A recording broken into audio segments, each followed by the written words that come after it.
You understanding the truth of our existence. When we can start to evaluate thoughts, we can start to synthesize the ability to connect to the perception of our existence.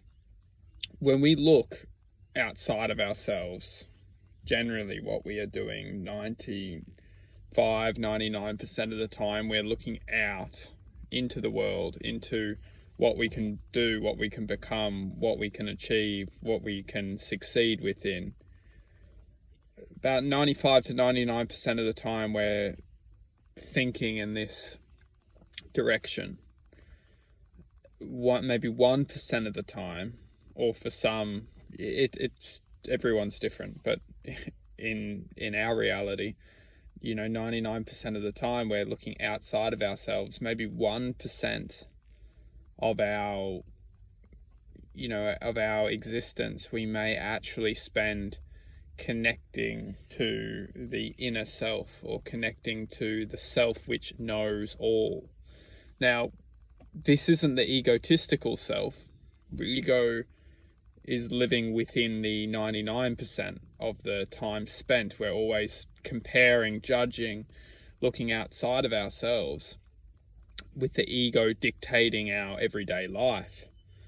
1% of the time, we may actually deflect against what we think we know and actually connect to the realms of knowing. Now, the 1% or the realms of knowing which I'm talking about is essentially the infinite manifestation of our true self.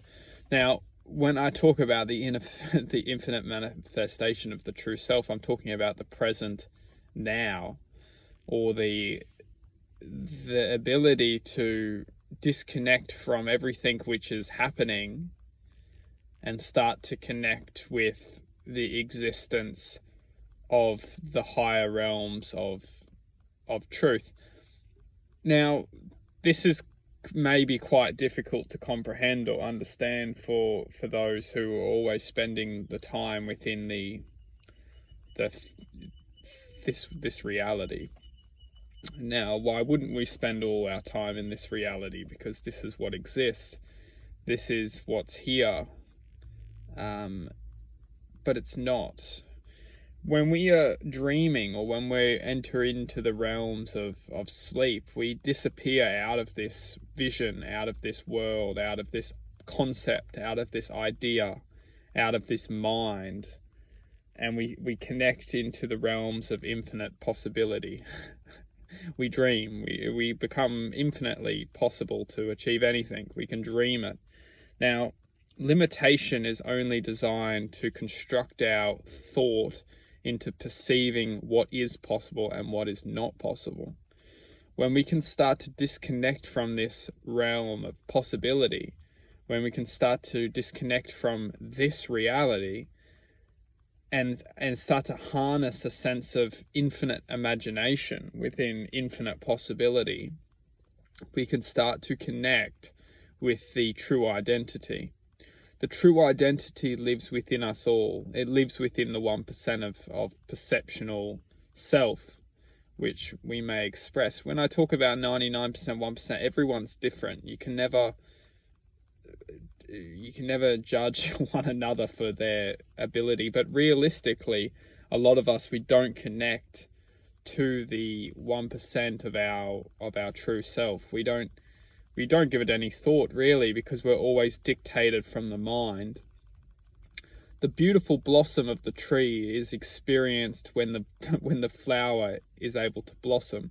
When we're trying to grow all the time, we can never really step back and enjoy the flower.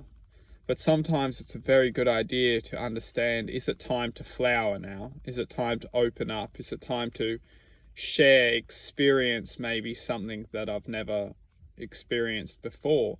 And that can potentially be showing thought into the inner self and trying to develop a relationship with the inner self.